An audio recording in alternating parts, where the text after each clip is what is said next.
Assalamu dear student. Today our topic is accounting equation.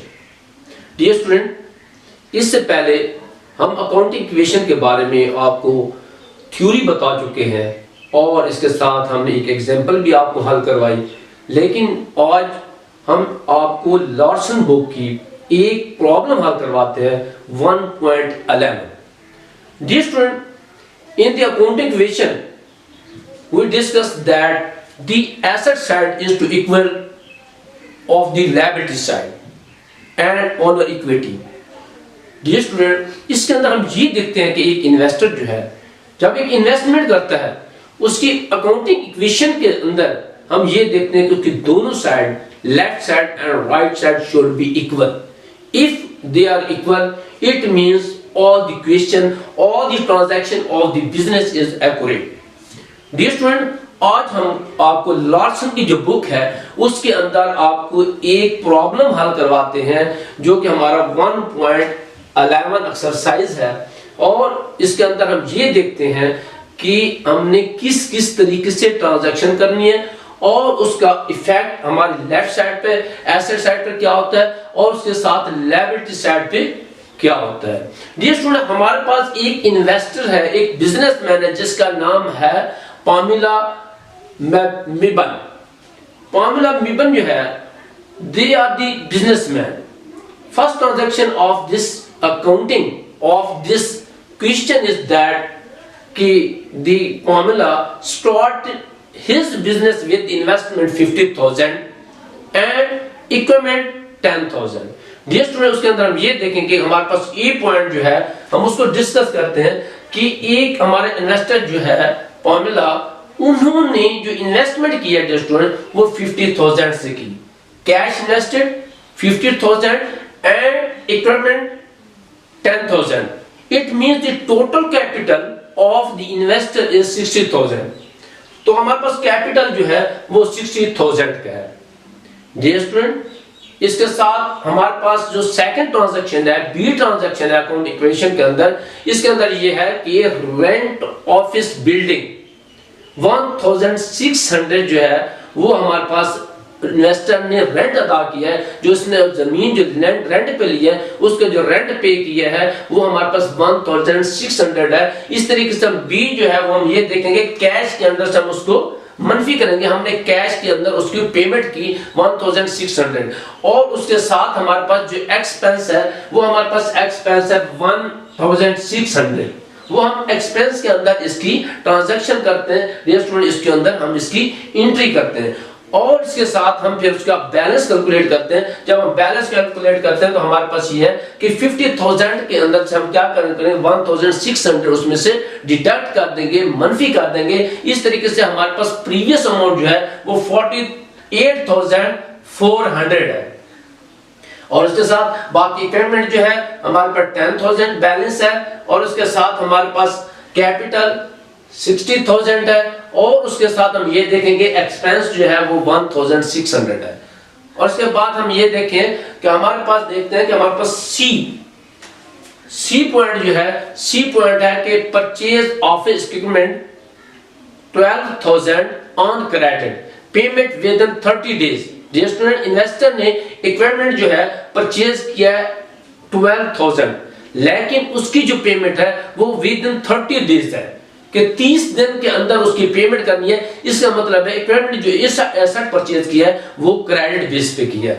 तो इस तरीके से हम इसकी जो ट्रांजैक्शन की जो एंट्री करेंगे डियर स्टूडेंट वो इक्विपमेंट में हम क्या करेंगे 12,000 जो है उसके अंदर ऐड करेंगे और अकाउंट्स पेबल के अंदर ऐड करेंगे क्योंकि आने वाले दौर में हम उसकी पेमेंट करनी है. Payment within payment due date कि आफ्टर 30 डेज हम इसकी पेमेंट करेंगे. तो डेट में इसके अंदर हम जब कैलकुलेशन करते हैं बैलेंस की तो बैलेंस हमारे पास आ जाता है 48,000, कैश आ जाता है 400 और इसके साथ हमारे पास इक्विपमेंट जो है वो हमारे पास 10,000 पहले थी और 12,000 जो है वो हमने अब परचेज किए क्रेडिट. इस तरीके से 22,000 जो है हमारी इक्विपमेंट टोटल हो जाती है और इस तरीके से हमारा अकाउंट पेबल है 12,000 और 60,000 कैपिटल है और हमारे पास आगे हमारे पास 1600 जो है वो एक्सपेंस है. तो इस तरीके से डियर स्टूडेंट हम ये देखते हैं कि डी पॉइंट, आगे जब हम डी पॉइंट की बात करते हैं तो डी पॉइंट के अंदर हम ये देखते हैं कि वर्क ऑफ क्लाइंट, कि हमने किसी क्लाइंट का वर्क किया and immediate collected 2000 in cash, हमने किसी क्लाइंट का वर्क किया है और हमने 2000 जो है वो हमें रेवेन्यू हासिल हुई है, इनकम हमें हासिल हुई है उसकी। तो इस तरीके से जो इनकम हुई है वो हमारे पास 2000 है, वो हम उसे कैश में उसको जमा करेंगे कैश के अंदर। कैश के अंदर हम 2000 जो हमने क्लाइंट का वर्क किया और 2000 हमने उसके रिसीव किए और 2000 हमारे कैश के अंदर जमा होंगे और इसके साथ हम जमा करेंगे रेवेन्यू। ये 2000 हम उसको रेवेन्यू में जमा करेंगे और इस तरीके से स्टूडेंट इसके जो हमारे पास ट्रांजैक्शन को बैलेंस आएगा ट्रांजैक्शन का वो ये है कि 4000 जो हमारे पास टोटल कैश था और उसके अंदर हमने 2000 अब हमें रेवेन्यू अर्न हुई है और इस तरीके से हमारा टोटल रेवेन्यू जो है 50,400 जो है वो हमारे पास रेवेन्यू है। और आगे हमारे पास ये देखते हैं 22 इक्विपमेंट है टोटल और 12,000 जो है अकाउंट्स पेबल है और उसके साथ 60,000 हमारा कैपिटल है और उसके साथ हमारे पास 2,000 जो है वो हमारी रेवेन्यू है और 1,600 हमारा एक्सपेंस बैलेंस में है। डियर स्टूडेंट्स, के अलावा हम फिर ये देखेंगे कि हमारे पास ई पॉइंट जो है हम उसको कलेक्ट करते हैं कि ई पॉइंट के अंदर क्या है। Dear student, complete work of client 7,000 and collect payment of 7,000 payment within 30 days. हमने किसी क्लाइंट का काम किया है लेकिन उसकी पेमेंट जो है 7,000 वो भी हमने 30 दिन के अंदर से वसूल करनी है। After 30 days we will receive the our income from the client.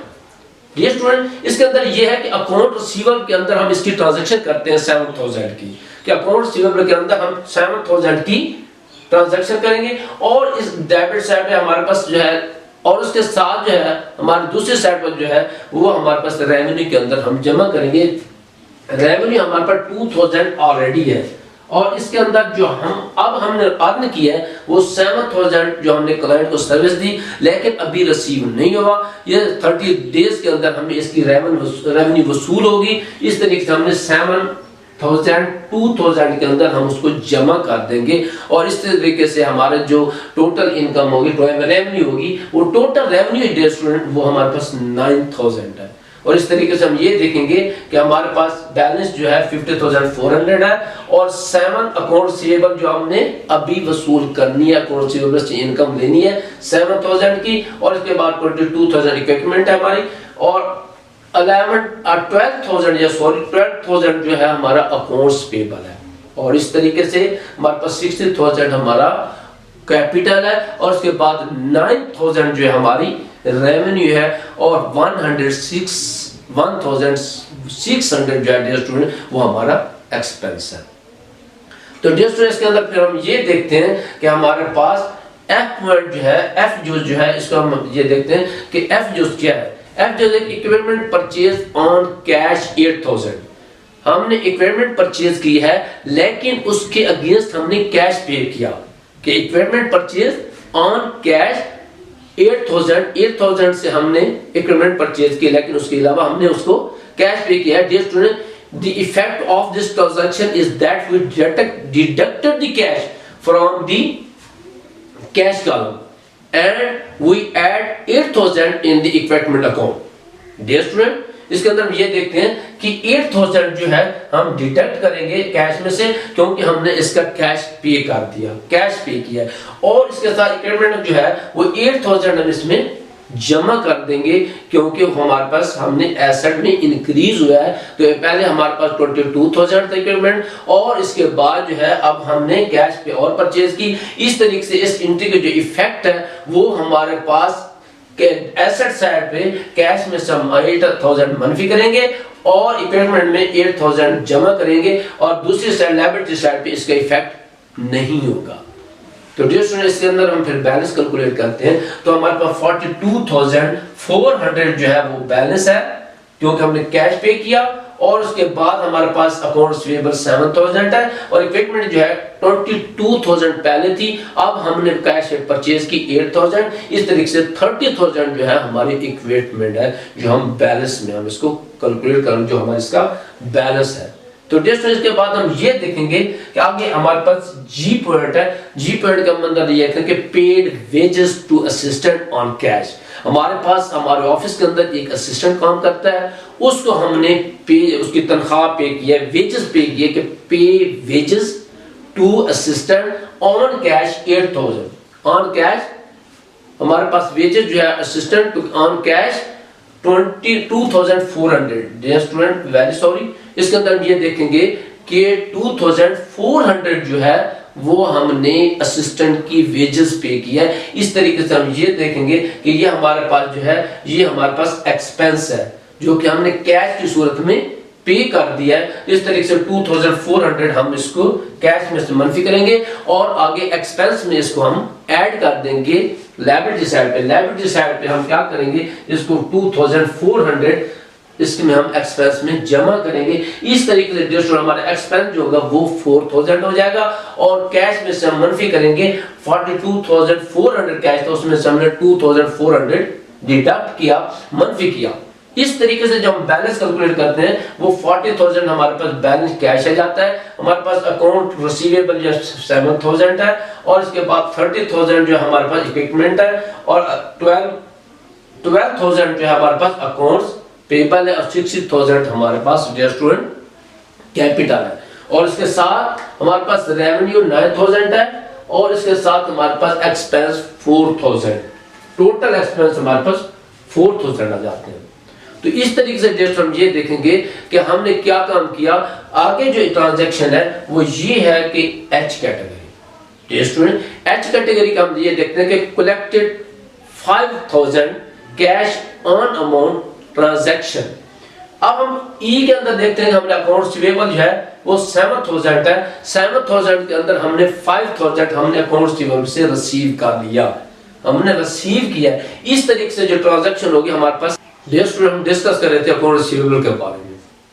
तो अकाउंट रिसीवेबल के अंदर हम ये देखते हैं कि जब हमने 5,000 अकाउंट रिसीवेबल से वसूल किया कि हमने लेना 7,000 ई ट्रांजैक्शन के अंदर हम ये देखते हैं कि अकाउंट रिसीवेबल हमारा 7,000 है और अब हमने 5,000 जो है वो एच ट्रांजैक्शन के अंदर हमने कलेक्ट किया और इस तरीके से हमारे पास 5,000 हमारे पास कैश आया है और अकाउंट रिसीवेबल में से हम उसको डिडक्ट करेंगे।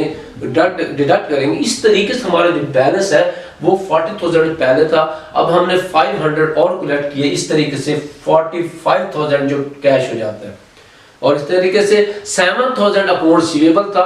अब हमारे पास बैलेंस जो है हमारे पास अकाउंट रिसीवेबल वो 2,000 है और इस तरीके से डेस्ट हम ये देखते हैं कि हमारे पास 30,000 इक्विपमेंट है और हमारे पास 12,000 अकाउंट्स पेबल। 12,000 हमारे पास अकाउंट्स पेबल है और 60,000 हमारे पास कैपिटल है और उसके साथ हम ये देखें कि 9,000 हमारे पास रेवेन्यू रिसीव्स है और 4,000 हमारे पास एक्सपेंस है। तो डियर स्टूडेंट इसके अंदर हम फिर ये देखते हैं कि हमारे पास आई जो है, आई पॉइंट जो है, इसके ट्रांजैक्शन के अंदर हम ये देखते हैं कि paid 12,000 to client. Dear student कि हमने 12,000 जो है वो हमने अपने क्लाइंट को पे किया। तो इस तरीके से हम ये देखते हैं कि 12,000 जो है जब हम पेश करते हैं, जब हम पे करते हैं डियर स्टूडेंट अपने क्लाइंट को, तो इस तरीके से हम कैश में से उसको मनफी करते हैं क्योंकि हमने पेमेंट जो है वो कैश में की है। तो डियर स्टूडेंट इस तरीके से हम कैश में उसको मनफी करेंगे कि हमारे पास जो क्लाइंट को हमने पेमेंट किया और इस तरीके से हम ये देखेंगे हमारे पास अकाउंट्स पेबल जो है वो हमारे पास 11,000 जो है 12,000 जो है 12,000 हम इसमें से अकाउंट्स पेबल में से मनफी करेंगे। 12,000 क्योंकि हमारे अकाउंट्स पेबल के अंदर ऑलरेडी 12,000 हमने देना था। जब हम अपने क्लाइंट को 12,000 पे करेंगे तो हमारे पास आगे बैलेंस में नील आ जाता है। तो इस तरीके से दोस्तों हम ये देखेंगे कैश में से हमने डिडक्ट किया और हमारे पास अकाउंट्स पेबल जो हमारे पास लायबिलिटीज थी हमने 12,000 रुपए उसमें पेमेंट कर दी। इस तरीके से हमारे पास आगे जो है बैलेंस के अंदर हम ये देखते हैं कि हमारे पास 45,000 जो है कैश था, उसके अंदर हमने 12,000 रुपये पे किया और इस तरीके से हमारे पास 33,000 बैलेंस में आ जाता है। और इस तरीके से नेक्स्ट हम ये देखते हैं कि हमारे पास अकाउंट रिसीवेबल जो है वो हमारे पास 2,000 है और इक्विपमेंट जो है वो 30,000 है और हमारे पास अकाउंट्स पेबल यहाँ नील हो जाता है, जीरो हो जाता है। तो डियर स्टूडेंट इसके अंदर फिर हम ये देखेंगे आगे हमारे पास ये ट्रांजैक्शन जो है, ये ट्रांजैक्शन के अंदर हम ये देखेंगे कि हमारे पास ओनर विदड्रॉ कैश कि it means any owner, any investor withdraw the cash from his business for personal use is called the drain। इसके अंदर हम ये देखते हैं कि फॉर्मूला उन्होंने अपने बिजनेस के अंदर से अपने जाती मफाद के लिए 500 रुपए जो है वो बिजनेस से निकाल लिया, बिजनेस से कैश वसूल किया। इस तरीके से हम उसको ड्रेन कहते हैं। और इस अमाउंट को हम क्या करेंगे 500 जो है हम कैपिटल में से अपने कैश में से कैश में से हम उसको मनफी करेंगे कि हमारे पास 500 रुपए हम उसको मनफी कर देंगे कैश में से। तो इस तरीके से हम ये देखते हैं कि हमारे पास आगे हमारे पास विदड्रॉ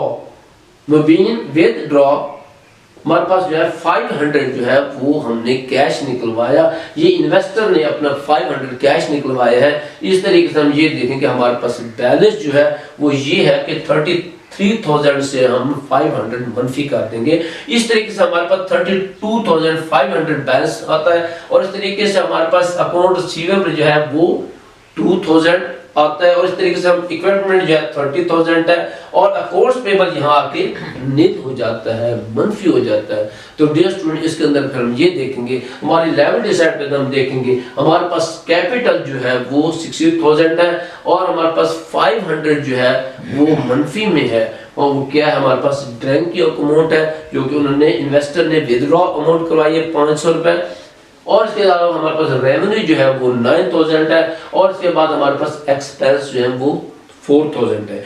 जिस स्टूडेंट्स के अंदर हम ये देखते हैं कि हमारे पास 60,000 हमारे पास कैपिटल है और 9,000 जो हमारे पास रेवेन्यू है और इस तरीके से हम इस अमाउंट को 96,000 जो है वो टोटल करते हैं और उसमें से हम 4,500 उसमें से हम डिडक्ट कर देंगे, हम मनफी कर देंगे। इस तरीके से हमारे पास जो बैलेंस जो अमाउंट आती है वो हमारे पास 64,100 है। और जब हम एसेट साइड को जमा करते हैं तो टोटल एसेट साइड 32,500 और फिर हमारे पास जो है 2,000 है, फिर हमारे पास जो है 30,000 जो है उसको जब हम जमा करते हैं हमारे एसेट साइड को वो हमारे पास 64,500 जो है वो टोटल अमाउंट है। डियर स्टूडेंट इसके अंदर अकाउंट इक्वेशन के अंदर हम ये देखते हैं कि हमारी एसेट साइड और हमारी लायबिलिटी साइड जो है वो दोनों आपस में टैली करनी चाहिए, वो बराबर होनी चाहिए। अगर उसकी एसेट साइड और लायबिलिटी साइड दोनों बराबर हो जाती हैं इसका मतलब है जितनी भी आपने ट्रांजैक्शन बिजनेस के अंदर की है दैट इज एक्यूरेट, वो बिल्कुल ठीक है, उसमें कोई प्रॉब्लम नहीं है, वो तमाम की तमाम ट्रांजैक्शन की एंट्री ठीक है। डियर स्टूडेंट ये हमारे पास एक एक्सरसाइज थी 1.12 जो है ये हमारे पास एक्सरसाइज थी जो कि एक लॉर्सन की हमारी बुक है। लॉर्सन की बुक हम आजकल जो है स्टूडेंट बैचलर लेवल पे पढ़ा रहे हैं। हमारे पास जो है लॉर्सन बुक है, ये अमेरिकन ऑथर की बुक है लॉर्सन बुक, इसको हम आपको पढ़ा रहे हैं और ये तमाम के तमाम लेक्चर ये उन स्टूडेंट के लिए हैं जो बेसिकली बैचलर लेवल पे जिन्होंने एडमिशन लिया है उन स्टूडेंट के लिए हम बेसिकली जो है स्टूडेंट पढ़ा रहे हैं ताकि उनके तमाम के तमाम बेसिक कंसेप्ट क्लियर हो जाए, नेक्स्ट आने वाली क्लास में उनको किसी तरह का प्रॉब्लम फेस ना करना पड़े। जो स्टूडेंट हमारी कोशिश होती है कि हम स्टूडेंट को इस तरीके से पढ़ाएं, इस तरीके से लेक्चर दें ताकि उनके बेसिक कंसेप्ट क्लियर हो जाए। तो दोस्तों हमारा चैनल जो है वो ब्राइट एजुकेशन है और ब्राइट एजुकेशन का आप विजिट करें और दोस्तों को भी शेयर करें ताकि स्टूडेंट जो है आपके दोस्त स्टूडेंट जो है वो इन चैनल से बेनिफिट हासिल कर सके। स्टूडेंट मुझे उम्मीद है कि जो भी मैंने लेक्चर दिया, जो भी मैंने यहाँ काम किया आपको समझ आ गई होगी। इंशाल्लाह नेक्स्ट जो है हम इससे फर्दर आगे आपको एक्सरसाइज करवाएंगे। तो इस वक्त के लिए मैं आपसे इजाज़त चाहता हूँ। अल्लाह हाफिज़।